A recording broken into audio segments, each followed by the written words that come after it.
All right, we are recording. So I just told everyone who's on the call, 5+1 book will be handy to review this section, and it's really section page 38, 39. We've talked about it before, but we're going to spend some time here. We're going to talk about two topics today, two big topics. So I'm hoping we can discuss all of it today. But I sent out a poll in the private Facebook group, and thank you for everyone who replied to that. I don't know if you all gone back and looked at where it came out, but the leading things that people were struggling with was tied. There were two topics, so I'm going to discuss those today, and I'm going to try to use the whiteboard if it works out where you can see okay on it. I'm going to try to do that. In fact, I might need to just go a little bit there. There we go. So two topics today. One is people said they were struggling to get and generate leads. That's the first topic, is lead generation. Again, by the way, that's the business we are all in, is lead generation. I spoke at the Colleyville, Texas Chamber, their monthly luncheon, and on their luncheon, I said, the interesting thing for everyone in this room is we're all in the same business, every one of us. If we can't figure out how to generate leads, then it doesn't matter what product or service we have. And that's why I think it was high on the poll response was generating leads and value proposition. And so I'm going to talk about both of those today. I tend to think sometimes when people read, and I got this feedback recently, I think when people read these pages right here in 5+1, I think they get confused a little bit about like if I were to rewrite this, I would probably just say it a little differently in the prospecting and marketing piece. Okay, so at the beginning of any company or venture, anything you're starting, the best thing to do is be prospecting focused because there's less cost involved, right? So there's less cost involved, so you want to be prospecting focused. But that doesn't mean we don't do any marketing, right? And what is marketing and all of those kinds of things. So we're going to talk about that today. And I'm going to get a little visual here if I can. And then I'm going to show you kind of a sneak peek on some things I'm working on to just give you an idea of why it's so important to do this, and some ahas I had as I went through the poll and started talking to some of you. So thank you for everyone who replied to that. So let's start with this section right here, prospecting and marketing. I mean, how many of you could use more leads, right? Everybody. I think everybody on here is like, I could use more leads. There's a couple industries right now where maybe, yeah, right, Mike just raised his hand and said, yes, more leads. So here we go. I'm going to draw. I'm not very good at drawing. I'm going to start drawing, and I don't know, Stacy, Savannah, I can see you. So if you're not able to see, I don't always go really big. So I'm going to try to draw really big so you can see. So if it's not big enough and you can't see, let me know, okay? So, and can you still hear me? Okay. So let's talk about the marketing piece first, actually, and not the prospecting piece. Let's talk about the marketing piece first. So what are some of the ways we want to market to generate leads, right? So we'll put these out here. Let me grab a different color. So we've got, right here, you've got, let's say social media. Some of us are really good at social media. Is that big enough? Can you see that? No? Okay, thanks. Well, just tell me, I'll go bigger here. Here we go. I might have to erase a lot today, but we'll get it there. Right?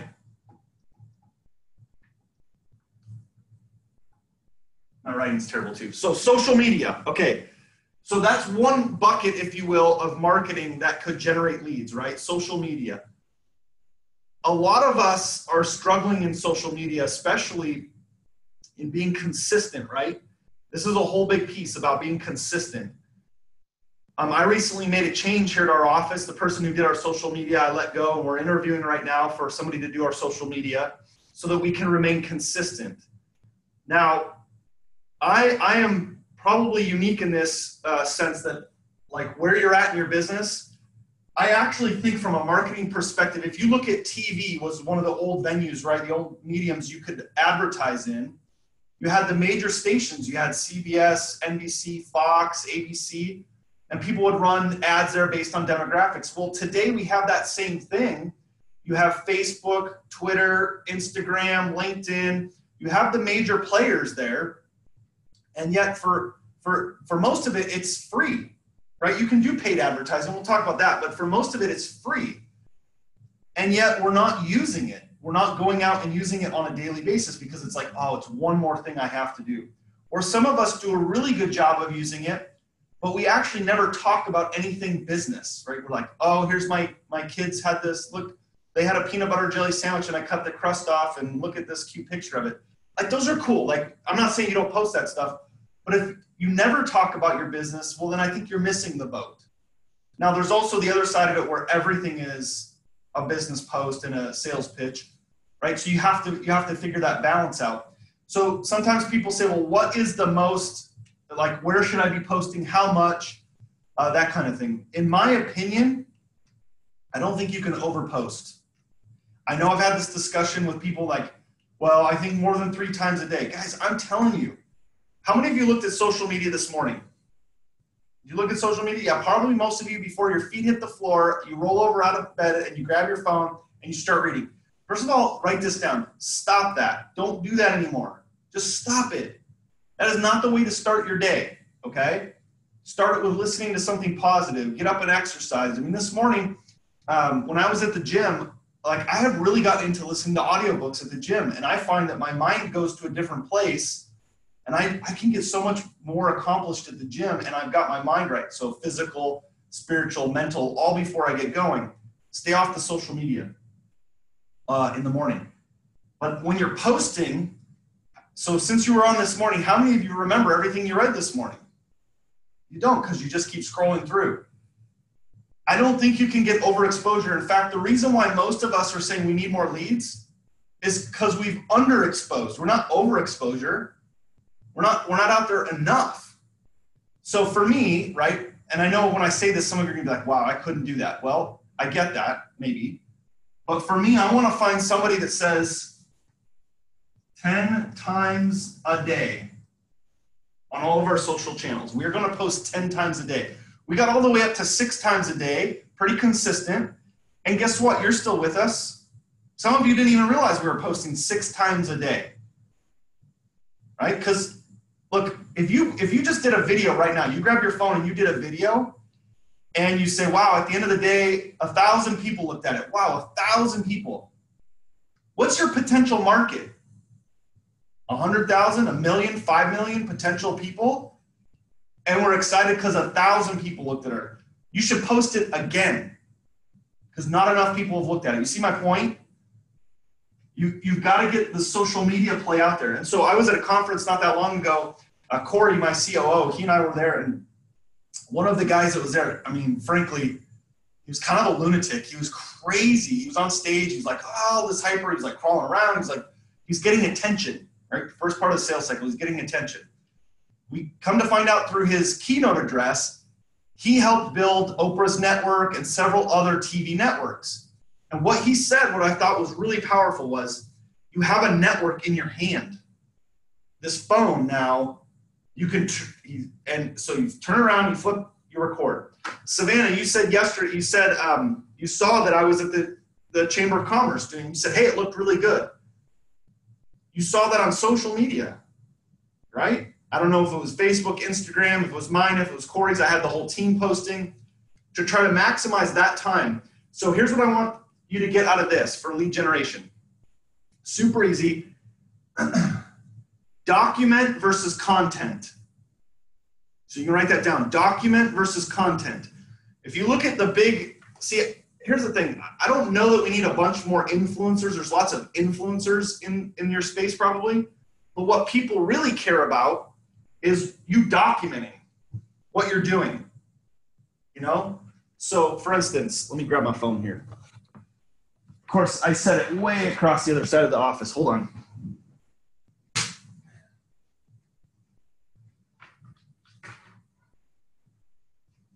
Right? We talked about this before on one of the first calls. Documenting what we're doing. Documenting all the time. In fact, so right now, here's what I want all of you to do. Grab your phone. Whether you do Facebook, Instagram, whatever you do, we're going to get you out of your comfort zone right now. Okay, so like I'm going to Instagram stories.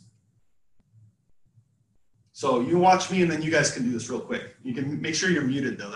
That'll be important. Okay, so hold on. I'm gonna do this quick. So I'm going Instagram stories. All you do, you just hold it out and shoot, right? And you're documenting what you're doing today. My phone wants to work today. For some reason, it's not letting me reverse the camera here. Hold on. I don't know. See, even while I try to do it live, it's not working. So just shoot your camera here. And I'll do it the other way. I won't be able to get myself here, but I'll. So what I want you to do, take your camera and shoot that you're on a coaching call today, get some business education, capture the screen, whatever you want to do. Like, I kid you not, literally, my camera will not work. Look at this, it's black. It will not work as I go to tell you how to do this, right? You know how to do it. So you shoot, just say, hey, I'm on a group coaching call today. Post it, just get it out there. Document what you're doing each day. People watch, people follow.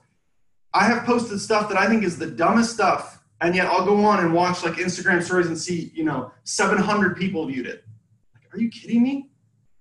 But they do, they pay attention, right? So document versus content. So that's social media. Go ahead and post that there. Stacy's doing that, love it. So post that, document every day. If you need to set a timer or something like that, get your phone out there, start documenting. Drive people, now watch what we're gonna do with this. What's the second one we could do? What's a second way, a lead generation bucket? Go ahead and type in the chat. Yes, videos, Mike, you are 100% correct. Videos will get more exposures. One of the things I invested in, while you guys type in here, put some other things in the chat of ways to generate leads, buckets there for marketing. One of the things I did is I invested, I'm put over $100,000 this year into a video team and equipment and everything, because video is where it's at. You've probably seen our step up in our videos. So go ahead in the chat. So outside of social media, what's another bucket for marketing out there that you could generate in, right? Go ahead, type something in. Your chapter, exactly, your chapter, right? Your chapter. By the way, and we're not even talking about the who in here, but something you should consider if you're not doing is really marketing to your current customers. We're always out looking for other customers, but market to your current customers or your past customers. They're a great referral source. That's something we stepped up this year. You probably see it as Master Networks members. You probably see more things coming your way. It was an aha moment I had. It's like, and I'm always trying to model for you what we do. I'm trying to model so you can see that too, right? So chapter, what else? Love that one. You should be marketing to your chapters. They should be in your email. Proximity marketing with Wave and Elify. Yeah, exactly. Love that. I use that all the time. I did that yesterday at the Chamber of Commerce. The digital business cards, okay? So you put all of these things out here that you're marketing, right? So what about even something like a postcard mailer or a flyer or whatever it is? I love how people are like, those don't really work anymore, postcards. I'm gonna tell you what, you mail stuff to people. So we just mailed out about 50 thank yous, which I'm gonna talk about here, 50 thank yous that I put out there. But inside, I put a little insert about group coaching. And guess what? Some of those thank yous started raising their hand saying, hey, I'm interested in group coaching, right? So when you send out a thank you, are you then marketing to the thank you? Are you marketing to the people? We're going to talk about a way to market here in a second. But then all of this marketing that you're doing, remember, social media, it can be free. You could pay for it as well. There's paid ads and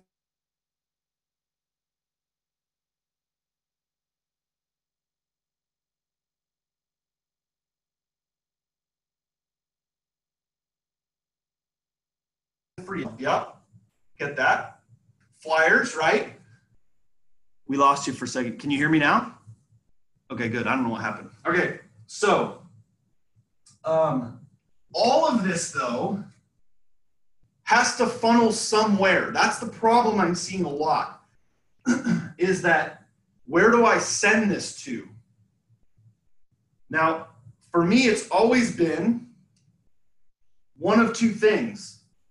Either I want them to call me or I want them to go to my website, right? So they either call or the website and fill out information. So it's fun how, like, as I prep for these calls and I get feedback from you, or I do one-on-one calls in my inner circle group, how we'll talk about something and I'm always improving my own stuff too, right? So it's not just like, oh, well, look what I did. I go, I need to improve that. One of the ahas I had, this is why I wanted to share this in the lead generation segment, was the website piece, okay? Too often we have web providers who build websites and the website is more like a brochure that you open. It gives all the information and then they walk away, right? Think about a brochure. I hand it to Savannah. She looks through it. She says, thank you. It goes in the trash. Nothing happens from there. That's why the Wave and LFI shuffle cards are a little better, because there's lead generation opportunities on that. So when you build your website, there needs to be places they can fill stuff out and request information. So if your website is this really beautiful thing that, I mean, and some of them I see, they're amazing. Visually, they're amazing, and yet they do nothing, right? My personal website, I started looking at, I had to get real, and I'm going to show you this for a second here. I'm going to go back to sharing screen here in a second. I had to get real about, Mike, landing pages, etc. So let me show you what I'm doing. You guys are the first to see my new website, because my current website, I had to get real with myself and get accountable. And I went back and I looked and said, how many leads are we generating? What are the sales of books coming off my website? And I found it wasn't strong at all. So about 2 months ago, I said, we have to shift this. And so let me pull it up here. Hold on, I'll share my screen.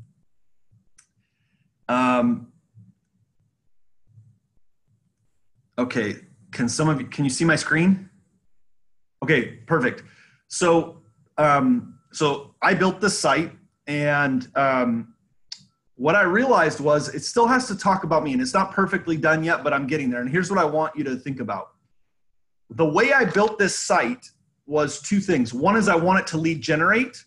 And how many of you remember when I talked about value escalator at Connect or on a previous call, right? You remember that? So what I got clear on is I want my website to mimic my value escalator. Makes sense. It was sort of an aha moment I had with this. So if you look at the top, books, podcasts, coaching, courses, speaking, master networks, those kind of mimic my value escalator. So as you go down, you'll see the very first thing right here is subscribe to my email list. This is the free bottom step of my value escalator, right? They can get to know me, then go to my social media. A little bit about my personal life, so if they want to know me. Then I go to the next step in my value escalator, which is books, right? So they can click on this and order a book. Very simple. Then the next, here's my podcast. Again, free information. Bottom level. I'm still in that lower level of my, in fact, what I talked about with the team is moving this section up above getting the books. That way I'm still staying free, and then it goes to the books. And then here we go. Now I move up the value escalator. Okay, group coaching. They can apply for group coaching. Then I have the masterminds. Then there's my inner circle, the one-on-one inner circle. They can hire me to speak. You see how I'm moving up the value escalator right along. Every section in here is lead generation. So if you go like group coaching, apply for group coaching, it goes to a page about group coaching. What I did, I'm going to share this with you, is I took the purchase page off. You actually cannot buy any of my, other than books, you cannot buy off my website. You actually have to fill out a form. Why? And I'll show you in a second. I'll show you why my conversions have gone up. This is the marketing versus prospecting, right? So this is all marketing. They click this out. Now they fill out an application. Why? Because now I've got their information. See, too many times we're trying to convert just through marketing. I now want the prospecting side, right? So let me go back to, this is a little pop-up, right? Want to talk to someone on our team? Call us now. Pam will help you. Actually ask for Shell. Kind of a little fun thing there. Okay, so I'm going to stop the share. So if you go back to this, what's the whole point of the website? The whole point of the website and my marketing is to drive them there to generate the lead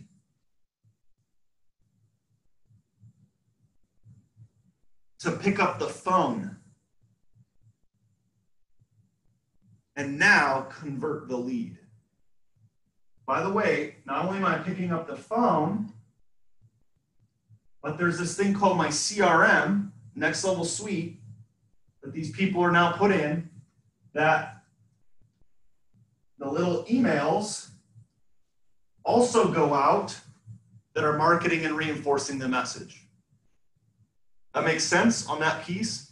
So when I put the poll out that said, hey, I need to generate more leads, well, I think a lot of you actually are generating the attention and the interest. Where are they going? Right? That was the same for me. Drip campaigns, yes, Mike, drip campaigns. So that was the same for me. I realized that I would go do, say, a workshop, and I get all these people interested in my message and what I'm talking about, but I wasn't funneling them to my website or my CRM. And once I did that, and I captured their information, now I'm back on the phone. And I'm just going to tell you, the phone, to me, is actually getting easier to make sales. The hardest problem on the phone, the biggest objection I have and my team, is actually getting the person to answer the phone. Once we have them on the phone, our statistical conversions go way up, or are way up. The biggest objection is making sure we actually get somebody on the phone. And I'm hearing a lot of sales trainers talk about, yes, you got a drip campaign. Yes, you can text message campaign. Yes, you can do all that. But they're like actually doing phone call avoidance, which we talked about last time. Remember I went through the different points of phone call avoidance? This is why generating leads is so important and funneling them through. So if you look at it this way, you get a different color so you can see. Where I think people get confused in the book, 38 and 39, is they say, well, Chaz said don't do marketing, just do prospecting. It's not what I said. That's not actually what it says. Because if you look, this part right here is all marketing. All trying to get inbound stuff. This then becomes marketing and prospecting. And this is all inbound stuff. We're not even talking about outbound yet. But wouldn't it be great if you had this funnel set up, if you will, that was giving you leads to call every single day? So for Master Networks, I'm doing the same thing. We're generating interest here where people now have to say, hey, I want to apply to start to launch a chapter. It's just one little tweak. Now, when they go here, they fill out information that's going to be on our new site to say, hey, I'm interested in starting a chapter, or I'm interested in being a member. And now we can call them and our conversions will go up. Instead, right now, they just go to our website, like a brochure, they look through it, and then they leave. And so what I want to ask you is, if people go to your website right now, are they just looking through it and not actually leaving their information? Okay? Now, some people will say, oh, people don't do that anymore. They don't fill out information. That is hogwash. That is crap. People still fill out their information all the time. I watch some people, I fill it out all the time. I want to see what people are sending out. What are they offering, etc. Okay? So, where do you need to improve? Here's what I want you to write down. And here's the assignment for this week. Where do I need to improve in these categories right here? And then does my website support that to generate, capture those leads? Because think about it, if I'm putting all this attention and effort into sending them to my website, will it capture the lead? So I do these podcasts every week. I think some of you are listening to them because you sent me some feedback, and thank you for that. By the way, if there's anything you want me to talk about on the podcast, I'm actually recording them this afternoon. So if you want to put a comment in here, said, hey, I'd really love a message about this or that, let me know, and I'll make sure we make that a topic of our podcast today. But what's the point if I have all this podcast attention that I then push to a website that isn't capturing the leads? Make sense? That was, again, the big disconnect where the funnel was broken. And so do you feel like you've got a place that can capture those leads? And the reason why I say this is on the poll, it said I need help with generating leads. I don't know. As I started to look at some of your websites and I was doing some background to see where is the breakdown. I actually think some of you do fine probably generating people to those places, but then what? Are you actually capturing that? Okay. So that's the first part, is the lead generation. Second piece, people were asking about was coming up with a value proposition. Okay, this is not an easy thing to do, but worth the time. Worth the time. So you have to get clear as to why people would work with you. Why should I work with you? That's the question, remember. So if you go into, let's see, it is on page 47. So the second place you'll want to be on, a couple pages over, is page 47, 47 through probably 51, okay? In 5+1, which is where you want to talk about your value proposition. You got to get clear on your value proposition. I'm going to give you some examples of how to use this and how you can pivot and change these all the time and test them out. So those of you who went to Connect probably saw me talk about value proposition prior to in our marketing. And that's why it's a big piece in here in your marketing. It'll drive people to the website. And so what I did is I went on camera. In fact, some of the team were like, are you sure? And I'm like, no, but I'm going to do it anyway, right? I mean, that's the thing. You don't have to be sure. But I said on there, I want a risk reverse. So that's, write that down. There's a risk reverse value proposition. See, anytime someone's considering working with you, there's a potential risk in their mind. And you have to, can you reverse that? So what I said was, if you invest in Connect by the end or by lunch the first day, if you don't feel like it was worth your investment, come up to one of our team and we'll fully refund your investment into Connect. Right? I'm trying to take the risk on me. That's a value proposition that I used in our marketing. Did it work? I think so. I think people went, okay, well, if you're willing to take the risk, I've got nothing to lose, because if it's not worth the value, you'll refund it back to me. Okay. How many people came up and asked for a refund? Nobody. Doesn't mean that someone wouldn't, right? I'm okay with that if someone said, hey, it just wasn't worth it to me. Okay. Now, I also don't play a game I don't think I can win. I tried to stack the deck, meaning if I'm gonna put that kind of value proposition in, I want to make sure if I win or lose, it's on me. So that's why I'm going first. And then I had Chad Hymas come right after me. And then we had lunch. So I thought, listen, if myself and Chad can't give the value, they won't get it the rest of the time. And that was, so I felt like I could outweigh the risk. So that's a risk reversal. The second is statistical value propositions. And I think you should have all of these, right? I think you should have all of these. So I'll give you an example. And remember, a value proposition, what really works strong for a value proposition is when people go, whoa, really? Wow, you're willing to do that? Remember, if it's not bold, it's not going to stand out. So for a while, when I was selling real estate, as an example, when I was in front of a potential seller of a home, I would say, they say, why should I work with you? Well, especially if I knew, think about the DISC, the DISC assessment. If I knew I had a very analytical person, then the statistical value proposition is right up their alley. Make sense? So I would say, the reason why you should work with me is that my clients get 99.7% of their asking price. And they say, well, that's great. Well, am I going to get that? And I came up with a value proposition. And again, I'm not going to get into the whole how and why. But what I did is I came up with a value proposition that said, I guarantee that my people will get 99.7% of their asking price, or I'll split the difference.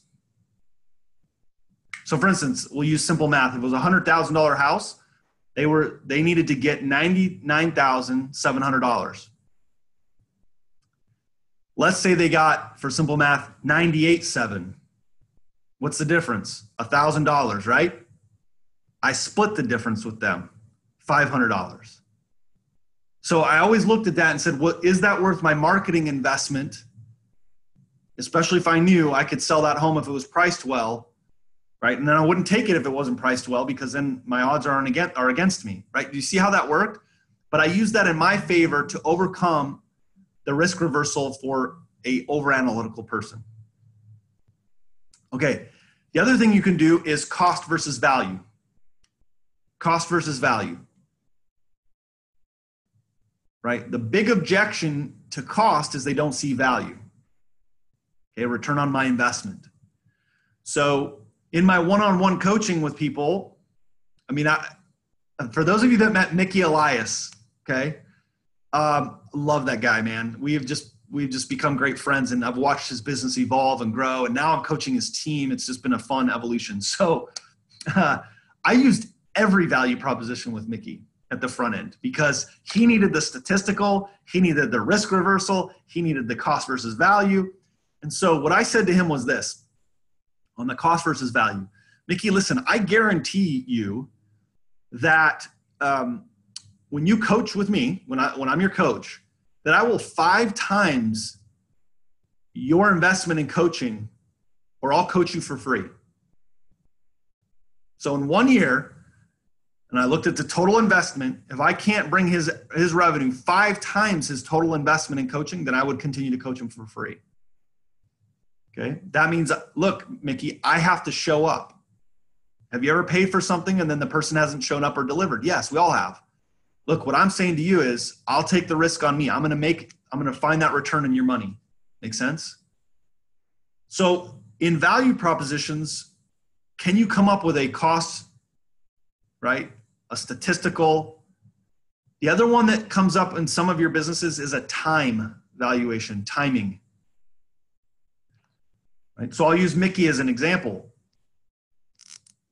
One of the challenges he was getting with his competition was finishing a construction job in time, on time.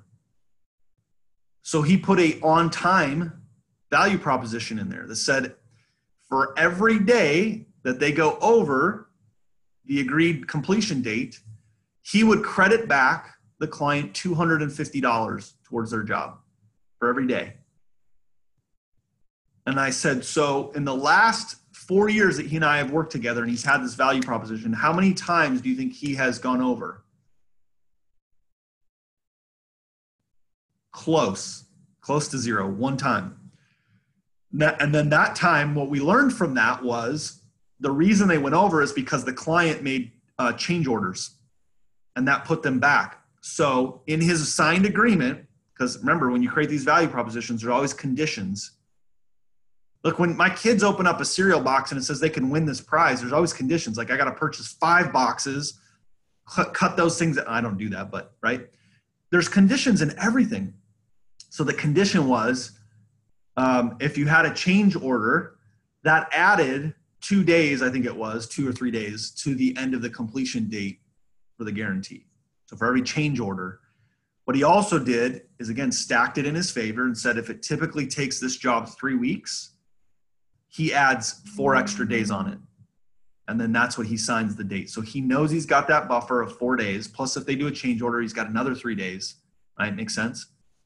So, but if we don't ever stop and think about what could my value propositions be when I'm sitting in front of a client, and some of you work for companies that have value propositions, my advice to you in that is you've got to come up with your own.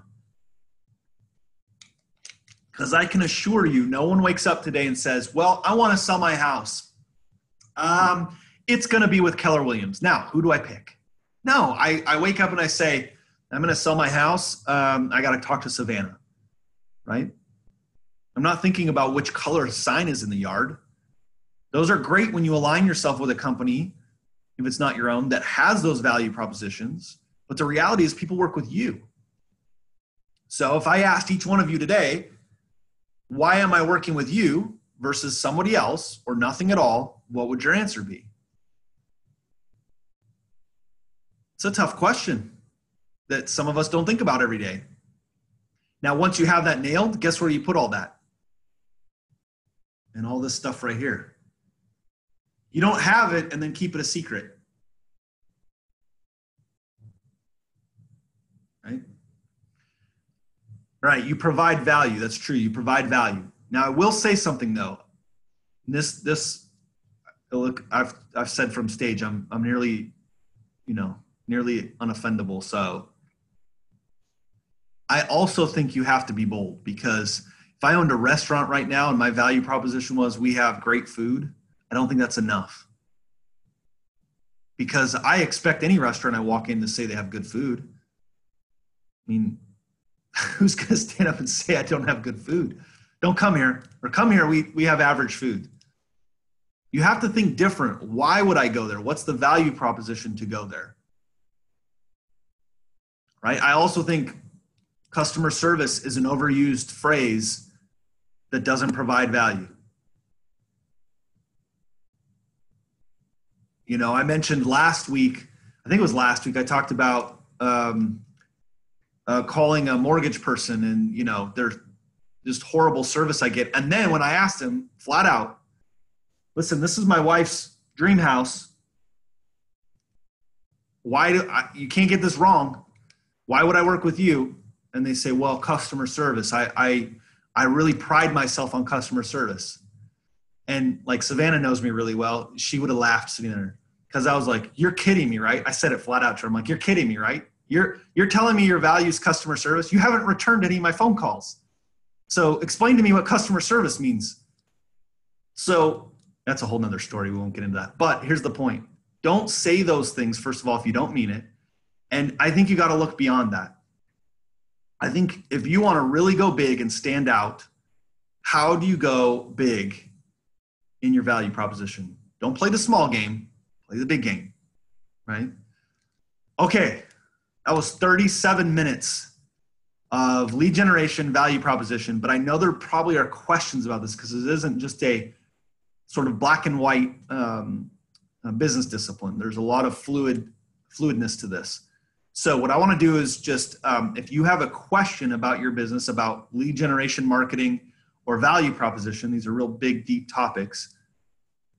Go ahead and unmute yourself and ask a question about where you're at, or something you want to do with your business in that, and I'll see if I can give you a hand in it. Who wants to be first? Who's going to be bold? I'll be bold. This is my first. Hey, so I've got a question. Should I be marketing myself or my product? Because, you know, I've heard it from two different views, and man, it's just, so yeah, I'll ask that question. So what's the product? So the product is a financial fitness program. We call it the Green Box. It helps educate people on finances and entrepreneurship. Got it. Okay. So I guess the question is, because I actually think the question's flawed, not the answer. Why would it need to be one or the other? Well, I guess because you know, there's a line of thinking that it shouldn't be about me. It should be about the program helping people through it. And I don't have all the answers. The program's got the answers. That's one. And then the other hand is that I should be marketing myself and the Green Box is just a tool. So when I sell my services, I'm selling myself as part of their coaching program, as part of their coach. Not the Green Box. The Green Box is tools they get.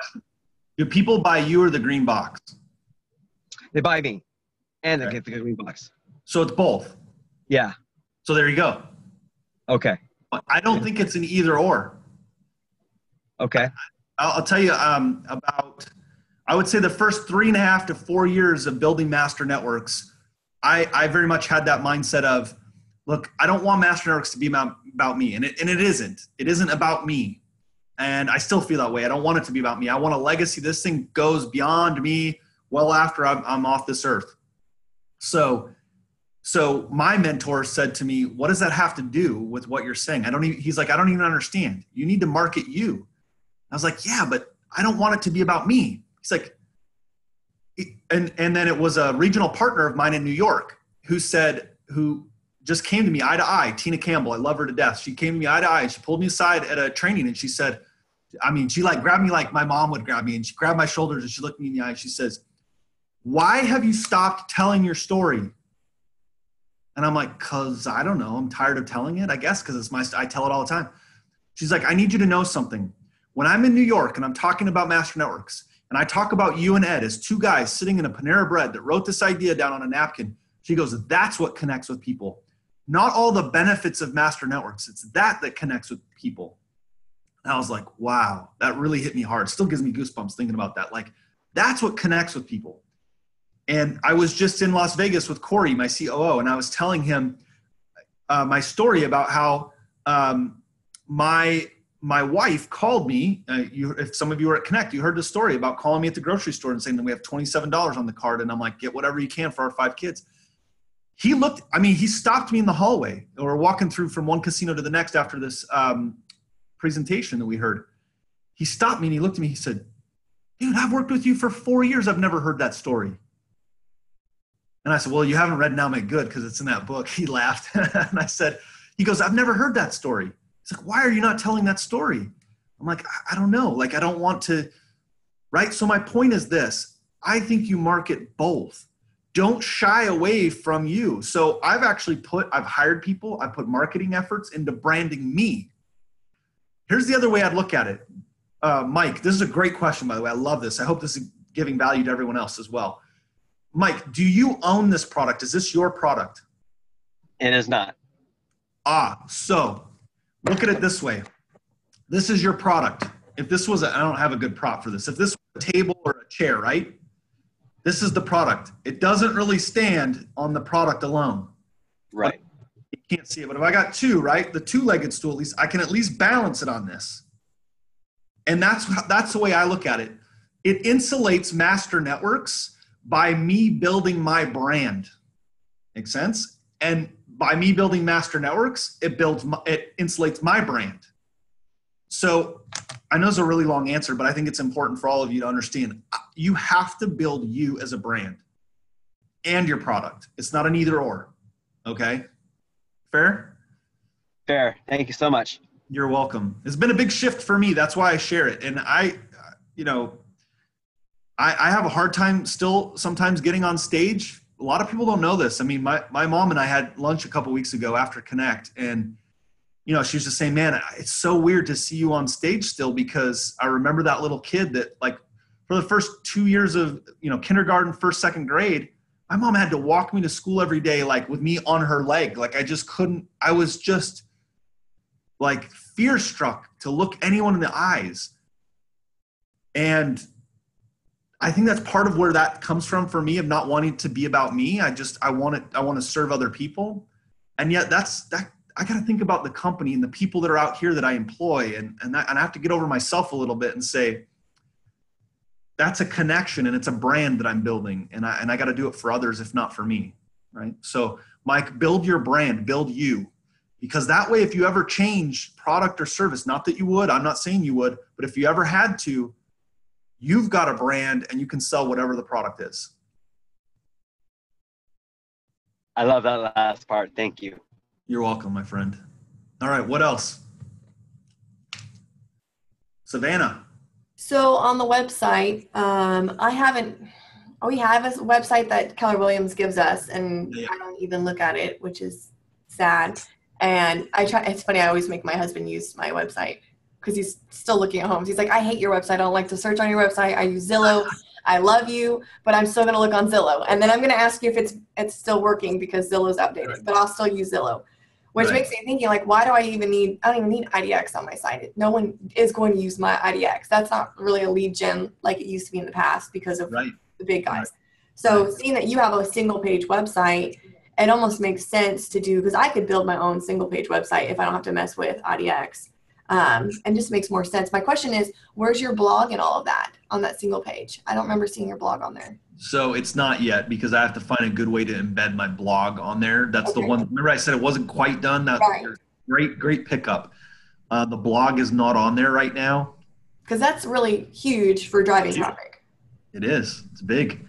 It's not there yet. So I've got to find a really good way to embed that in and keep it updated in RSS feeds and all that stuff that, so that'll be the next project. My question is, I feel like I need to get off of my big box site that I get for me and just have something simplified, because right now it's just super complicated. And I think just having something really simplified with lead gen on there.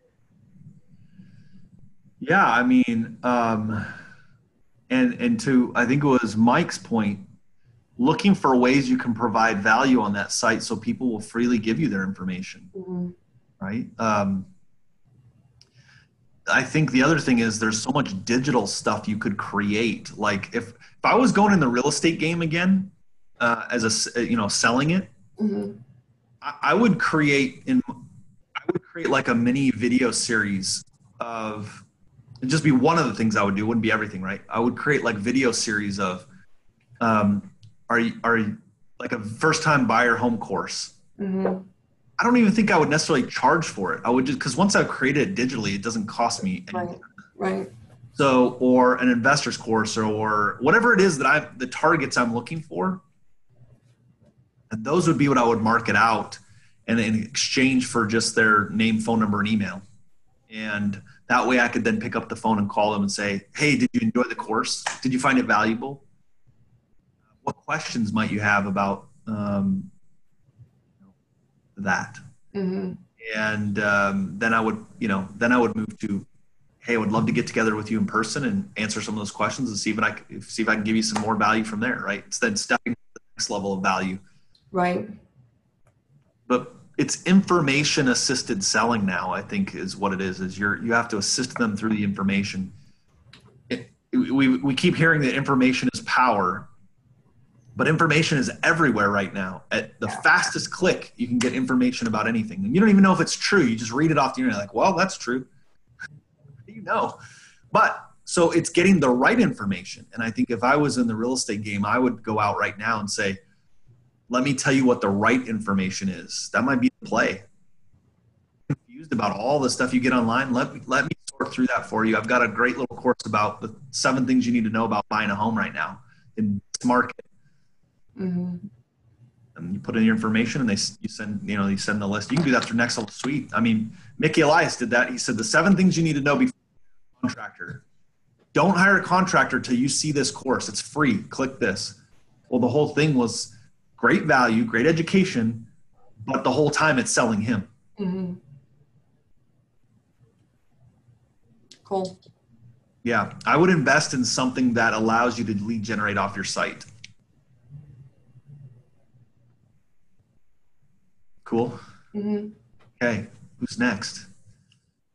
Using LFI Wave is it's a great way to have a one-page landing site. I think one-page landing sites are great. So here was my problem. I had a bunch of one-page landing sites, right? And then I felt like, man, I've got all these one-page landing sites that are out, for my books, for this, for coaching. And I was like, I need to funnel those into my website to then push to each of those one-page lead capture forms.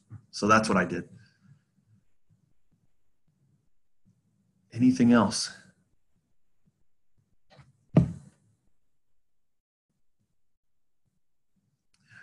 Stacy's thinking about asking. That isn't that body language? That's funny. She's like, no. There's no dumb questions. No. Okay. You have one? You did. All right. So, I mean, my main thing is I'm going into residential real estate, but I also own an apartment locating company. And so I am trying to figure out, they're going to be 2 separate businesses because they're 2 separate brokerages. And I'll be going under another brokerage on the residential side. So my thing is I'm trying to figure out, do I market myself separately because it's 2 separate businesses, or do I market it myself and then just wherever it goes, I put it where it's at? See, from the customer side, the brokerage thing's irrelevant. That's true. They don't, I mean, if I'm marketing the value that I'm a residential realtor, I don't care what brokerage you're with. With an apartment locator, I don't care what brokerage you're with. So I think what you market is the services you provide on the back end. I mean, right? So maybe that was too short of an answer, but from the simplest way, I would market you. Here's all the values I offer. And you work with me, I can help you find an apartment. I can help you do this. I can help you do that. Whatever sort of transactional side you funnel that business through, I don't think is relevant to the consumer. I also know that I need to really get used to being in front of a camera because that's been my biggest issue. I guess I sometimes, I don't know, I feel kind of goofy in front of a camera. And we all I do. know that video is the way it's supposed to go. We all do. We all feel, I mean, so a little bit of why I was like, did you have a question? I want, it's like, this is a great way to start to overcome that, is on something like this, is interactive. But I've posted stuff and I'm getting better at it. It's getting more comfortable to post stuff. I'm like, oh, I don't like that angle. Who cares? Just post it. Like, here's the reality. If you posted a video right now, how many people are going to watch it? Like, what do you think? Just a number. 50 people? Maybe 50. Okay, let's say 50. Seriously, 50 people. That's it. And like, I'm worried about what angle, like, I love watching these people. We were at dinner a couple weeks ago, my family, and there was this girl, I don't know, mid-20s at a booth across with, I'm presuming was her boyfriend or whatever. And she was taking a picture over her food, like kind of like this, and I'd watch her and then she's no. And then she did it again, probably 7-8 minutes while her food's sitting there. This guy, she's not even talking to him while she's trying to get the right angle of this picture. I'm like, come on. Like, I get it. It's a challenge, but as you do it more, it's just not going to be that big. And people who know you and care want to see what's going on, what's happening, what you're up to. And so don't worry about, God, what's my message going to be? There are guys that I've become, even though I've never met in person, I feel like I know them if I met them, because I mean, literally I know every one of their kids' names. I know what kind of nutritional products they like. I know where they work out. I mean, my gosh, I know everything, because they just document all day long. That's all they're doing. And then when it comes time to saying, hey, I'm working on a new project, can't wait to share it with you, I'm like, oh, I wonder what it is. I'm like captivated by it. And, just you'll get used to it. I guess here's the other thing, is what platform to use. So you could use things like Hootsuite and CoSchedule, or there's all kinds of them that help you sort of hit a base. So when I talked about posting 10 times a day, probably 6 to 8 of those are pre-scheduled posts. And then the other 2 to 4 of them are fluid of what's happening through the day. So it takes that out. So really, I'm only posting 4 times a day, not 10. Make sense? Okay, good questions. I think we got everyone who's still on the call. So thanks for your feedback today. I hope you found today's call helpful with lead gen and value propositions. And so don't try to tackle all of that at once. Take it one at a time. You might want to look at, what's my website look like? Because if I'm going to go through all the effort of doing all these things, I got to make sure it's going somewhere that will capture their information. That's important. Okay. So listen, really appreciate everybody on here today. Have a great couple of weeks. Don't buy into the summertime garbage that no one's buying your products. No one's looking at it. I'll tell you what, yesterday, here we are in June. Yesterday, we had one of our biggest income days at Master Networks from memberships. So I know some of that's because we offer annual memberships now, but the reality is that this is big time season, because all your competitors are taking time off. So go out there, focus on lead generation and growth, and make it happen. All right, guys, thanks for your time. Love it. And if you need anything, post in the Facebook group, because I'm watching that to answer. So, all right, be well, everybody. Take care.